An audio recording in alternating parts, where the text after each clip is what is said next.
amiin man li may wax rek mooy ñi nga xamante ñoo ñuy déglu laay lancé benn message ngeen xam ne ñi fi nekk nii di wax ñoom waxaluñu seen bopp déggoo fi kenn di wax si turu maamam wala mu wax si turu baayam yàlla nee na yonent bi sallallahu alayhi wa sallam nee na gis nga nit ki suy wax si wàllu diine da nga koy dégloo xel bañ koo dégloo li nga xamante ne moom mooy xol.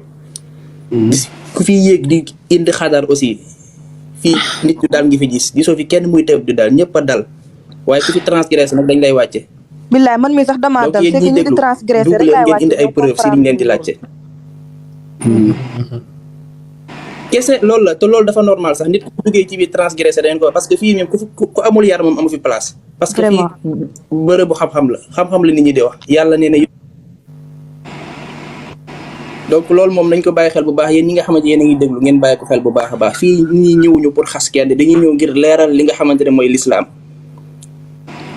ñii amoo leen seen fay parce que ki ñëw dinaa la jullil soo jullee nga dugg àjjana moytul bañ a def li ni soo ko deful yàlla subhanahu wa taala dina la bëggal yow kooku dalaa bëgg laajte la xaalis waxu la woowu la si boppam waxu ne la moom moo la gën mais dalay leeral yàlla nee na Oustaz Alpha bu mu fi wax ba léegi yàlla nee na lay wax ak yonent bi sallallahu alayhi wa sallam mais jullit nag su demee ba suñu nee yàlla nee na yonent bi nee na muy am problème war na xoolaat li nga xamante ne mooy ngëmam. ñu Sénégal dañu am problème bu rëy. beneen bi aussi mooy nit ñi dañoo xaw a rëy. nit ki naka nga koy waxee yàlla nee na mu naan waaye subhanallah. yàlla nee na nga siy teg. déggoo waa jooju li mu wax. bokku la sama maam nee na wax. bàyyiloo indi ko xadisu yonent bi mu ne ko non loolu ànduma si. man dama tiit sax. te loolu mun na. loolu. donc kooku moom dafa xamul lu muy wax quoi. yàlla wax nga naan waaye. vraiment dafa ëpp. barakallahu fiik. xam nga yéen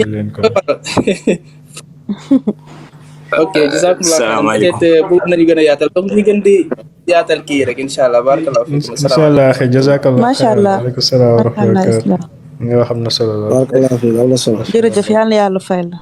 di ñaan ngeen partager vidéo bi bu baax ngeen tapoté ko ñu leeral dëggu yàlla bi. Pour ne pas rater les lives de Oustaz Alpha Ba, abonne-toi sur ses comptes et active la cloche de notification.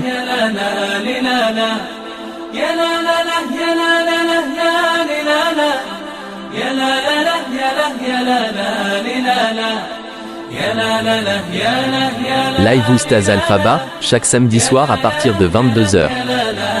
Si vous ratez le live, vous retrouverez la rediffusion sur YouTube sur cette chaîne.